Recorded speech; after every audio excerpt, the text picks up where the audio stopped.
Okay, we're going to start part 2 of Quilting with Dawn. And hopefully what you can see in front of me here is an ironing board. So it turns out that when you're going to quilt something, you can't just start with a piece of fabric and start going and cutting. Ask me how I know. So I've got my a first piece of a fat quarter. This is a fat quarter. And I measured it out, and it is 22 inches in one direction, 22 inches this way, 22 inches this way, from left to right, and it's 18 inches from top to bottom, so that's a fat quarter.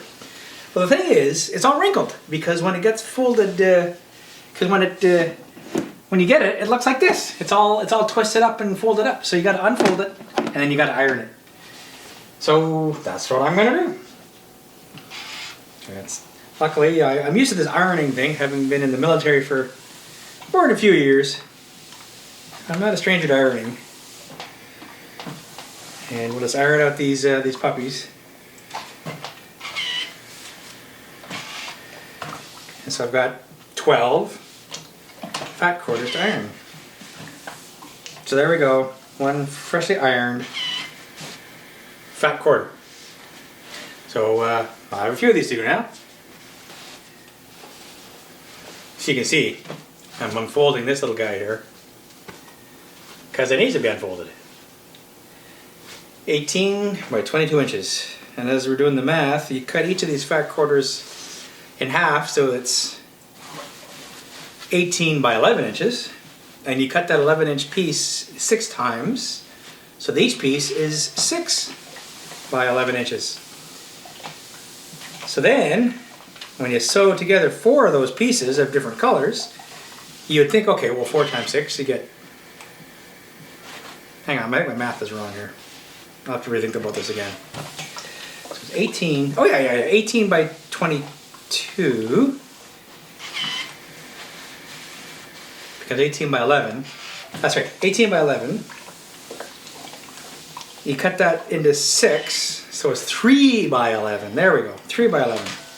So each 3-inch strip, you combine 4 3-inch strips to make something that we with math would say 4 times 3 is 12, so it would be 12 by 11. But when you sew with a 1/4-inch seam allowance, each time you sew, you lose, well, ultimately, a 1/4 inch on each side, so you lose a 1/2 inch.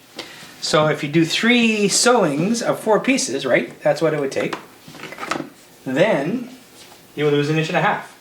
So what you're going to end up with then is a block, theoretically, that is now, well, it would have been 4 times 3 is 12, minus 1.5 inches, so it would be 10.5 by the original 11 inches in the other direction.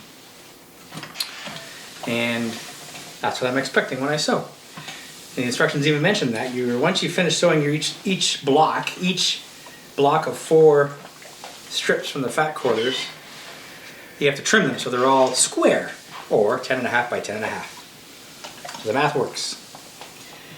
So that would imply then when you sew your blocks together, you're going to lose a 1/2 inch in each block, therefore it becomes a 10-inch block. Math. I know Carolyn will tell you.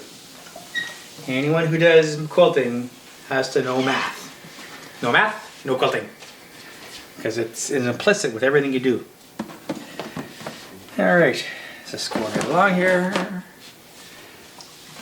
Now, it's interesting, I got the pointy end of the ironing board on my right here. But when I used to iron shirts all the time, I would like to have the fat end on the right hand side. Because it just made it easier for ironing shirts. But for this exercise, it just makes it easier to have the iron on the pointy end, because I want to iron the fabric on the fat end. It just makes sense. That's my theory, and I'm sticking to it. Carolyn tells me you got to watch out. Sometimes all fat quarters are not created equal, according to the quilters. So you always have to measure before you start sewing and cutting. Well, before you start cutting and then sewing. Sounds like woodworking. Measure twice, cut once. Gotta love this iron too. Carolyn saw one of these from another quilter and had to have it. We're on our second one. She's on her second one because the first one died after a lot of use. But it's cool, isn't it? How it just pops up like that. And away you go. Makes it very easy to use. So obviously as I'm ironing all these fabrics, I got to think out ahead. So after I cut, then I got to start assembling these guys into the right colors for the rail fence. And when I get to that part, what you have to do with the rail fence is you see with the one behind me, you got to coordinate your colors so you actually get a bit of a pattern. You want to have your bands of colors go dark to light-ish. So you get that rail fence look. So you get the zigzag. If you just make them arbitrary and you combine them arbitrarily, you're not going to get that fancy look, right? So I picked my colors knowing that I needed dark to light, and then I just had to come up with combinations that would look good together. So we shall see. In a News Bay, here we are on the West Coast. We're now getting a bit of a winter, our first real taste of winter. So that's why I'm wearing a sweater, because it's a little cool in the house. Outside is 0 degrees. Now anyone else in Canada would say, oh, luxury, mate. We're at minus, well, pick one, 20, minus 30, minus 40. But on the West Coast, 0 degrees is pretty cool. And you get used to having it warmer, so when it becomes 0, I hate to say it, but yeah, it starts to feel cold. I've had my share of cold winters, let me tell you. Carol and I did 3 years in Cold Lake, where minus 40 was not unusual. We did a couple years in Winnipeg, and I'll call it Winterpeg for nothing. On the Ontario side, we did 3 years in North Bay, Ontario. If anyone thinks Ottawa is cold, they've never been in North Bay. North Bay was always 5+ degrees colder than Ottawa. So we would also get minus 35 degree winters on a regular basis. Yeah, it's not something I need to do on a regular basis, is enjoy winter, so Carolyn and I decided to move to the West Coast here and enjoy the warmer climate. So each of these fat quarter pieces will give me 12 rectangles. And then, so I have 12 rectangles times the 12 fat quarters, 144 rectangles. The recipe, the pattern calls for 120 rectangles, so I'll have 24 rectangles left over. You have to do something with those 24 leftover rectangles. Maybe a pillow or something, I don't know. Anyway, there you have it, folks. One set of, I'll reach over and grab it. One set of ironed fat quarters.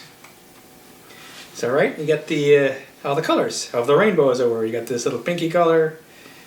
You got this, whatever that is, orangey. Did I mention I'm colorblind?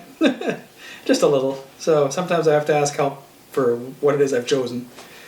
Usually I do okay, but sometimes it's, whoa, did he dress himself? Yeah, yellows. And then of course, good old bluey purples. I like those too. And then very, very darker, very much darker. So obviously these ones, when I do the rail fence, these colors are going to be at the top of the rail, like here. And then we'll sequence them so that, you get the degradations. I think the yellows will be near the bottoms or at the bottom, changing places with these other pinky ones. We'll figure it out. All right.